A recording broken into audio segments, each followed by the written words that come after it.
আচ্ছা, বন্ধুত্ব কি সত্যি বিপদের সময়ই সবচেয়ে বড় পরীক্ষার মুখে পড়ে? আজকে আমরা একটা বহু পুরানো গল্পের মধ্যে দিয়ে এই গভীর প্রশ্নটার উত্তর খোঁজার চেষ্টা করব। চলুন তাহলে শুরু করা যাক। গল্পের ভেতরে ঢোকার আগে এই প্রশ্নটা নিয়ে একটু ভাবা যাক। বন্ধুত্বের আসল পরীক্ষাটা ঠিক কখন হয়? যখন সময় ভালো তখন তো সবাই পাশে থাকে, সবাই বন্ধু। কিন্তু যখন পরিস্থিতি কঠিন হয়ে যায়, আজকের গল্পটা হয়তো আমাদের সেই উত্তরটাই দেবে। আমাদের গল্পটা শুরু হচ্ছে একটা শান্ত, সুন্দর জঙ্গল থেকে। আর এখানকার পরিবেশের মতোই দুই বন্ধুর সম্পর্কটাও বেশ সহজ আর আনন্দময়।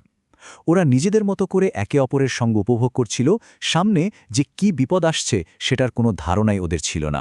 দৃশ্যটা একবার ভাবুন তো, একটা ঘন জঙ্গল, তার মধ্যে দিয়ে দুই বন্ধু হেঁটে চলেছে, নিজেদের গল্পে একেবারে মগ্ন। চারিদিকে কি ভীষণ শান্তি, আর ওদের দুজনের মধ্যেও একটা গভীর বন্ধুত্ব। কিন্তু এই শান্ত পরিবেশটা বেশিক্ষণ থাকল না। আর ঠিক তখনই কোনোরকম আভাস ছাড়াই গল্পের মোড়টা একদম ঘুরে যায়। এমন একটা অপ্রত্যাশিত বিপদ ওদের সামনে এসে দাঁড়ালো, যা ওদের সহজ সরল বন্ধুত্বের ভিড়টাকেই নাড়িয়ে দেওয়ার জন্য যথেষ্ট ছিল। সেই শান্ত পরিবেশটা এক মুহূর্তের মধ্যে কেমন যেন ভয়ানক হয়ে উঠল। গাছের আড়াল থেকে হুট করে বেরিয়ে এলো একটা বিশাল ভালুক, সোজা ওদের দিকেই এগিয়ে আসছে। ভাবুন তো সেই মুহূর্তটার কথা। তো ভালুক দেখে ভয় তো পাবেই, তাই না? দুজনেরই বুকটা ভয়ে কেঁপে উঠল। মনে ভয়টা একই ছিল, কিন্তু সেই ভয়ের মুখে দাঁড়িয়ে দুজনের প্রতিক্রিয়া ছিল একেবারে আলাদা। আর ঠিক এখান থেকেই শুরু হলো ওদের বন্ধুত্বের আসল পরীক্ষা। এইটাই গল্পের সবচেয়ে ক্রুশিয়াল মোমেন্ট।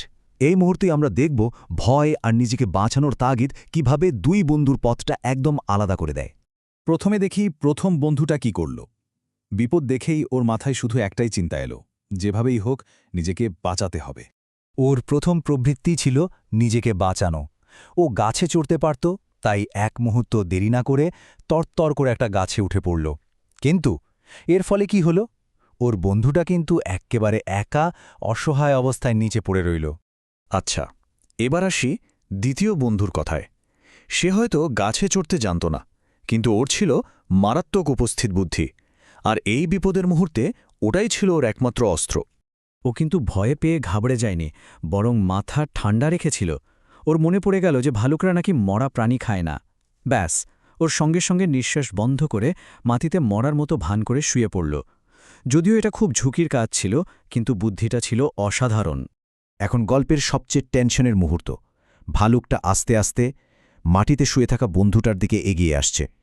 চারপাশে একদম পিনপতন নীরবতা। ভালুকটা একদম ওর মুখের কাছে মুখ নিয়ে এলো, শুকে শুকে দেখছে। একবার ভাবুন তো ছেলেটার মনের অবস্থাটা কি। একটা ছোট্ট ভুল, একটা নিঃশ্বাস, আর তাতেই সব শেষ হয়ে যেতে পারে। কিন্তু ছেলেটার অভিনয়টা ছিল নিখুঁত। ও একদম নড়াচড়া করল না, নিঃশ্বাসও বন্ধ করে রাখল। তাই ভালুকটা ভাবল ও সত্যি সত্যি মরে গেছে।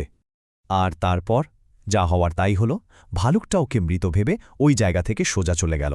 এভাবেই শুধু নিজের বুদ্ধির জোরে ছেলেটা সে যাত্রায় বেঁচে গেল। বিপদ তো কেটে গেল, কিন্তু এখন সময় আসল সত্যটা সামনে আসার। গল্পের সবচেয়ে গুরুত্বপূর্ণ শিক্ষাটা কিন্তু এখানেই লুকিয়ে আছে। ভালুকটা যেই চলে গেল, প্রথম বন্ধু গাছ থেকে নেমে এলো, আর নেমেই নিজের কাজটা ভুলে গিয়ে একটু ঠাট্টার সুরেই জিজ্ঞেস করল, কিরে, ভালুকটা তোর কানে কানে কি বলে গেল? ও হয়তো ভাবতেও পারেনি যে এই সাধারণ একটা প্রশ্নের উত্তরে এত বড় একটা সত্যি লুকিয়ে থাকবে। আচ্ছা, ওর উত্তরটা শোনার আগে আমরা নিজেরা একবার ভাবিত, সত্যিকারের বন্ধু মানে কি? এই গল্পটা কিন্তু আমাদের একটা সহজ সংজ্ঞা দেয়। সত্যিকারের বন্ধু সেই, যে বিপদের সময় কাউকে একা ফেলে চলে যায় না। আর ঠিক এই উত্তরটাই ও দিয়েছিল। ও বলল, ভালুকটা আমাকে বলে গেল যে বন্ধু বিপদের সময় একা ফেলে চলে যায়, সে আসলে কোনোদিনই সত্যিকারের বন্ধু ছিল না। দেখুন কি অসাধারণ একটা কথা। এটা শুধু একটা উত্তর ছিল না, এটা ছিল একটা আয়নার মতো, যা প্রথম বন্ধুকে তার নিজের আসল চেহারাটা দেখিয়ে দিল। এই উত্তরটা শোনার পর প্রথম বন্ধুর মুখে আর কোনো কথা ছিল না। ও নিজের ভুলটা বুঝতে পারল, আর লজ্জায় ওর মাথা নিচু হয়ে গেল। ও বুঝে গিয়েছিল যে বন্ধুত্বের এই কঠিন পরীক্ষায় ও পুরোপুরি হেরে গেছে। এই পুরো গল্পটা শেষে একটা বড় প্রশ্ন রেখে যায়।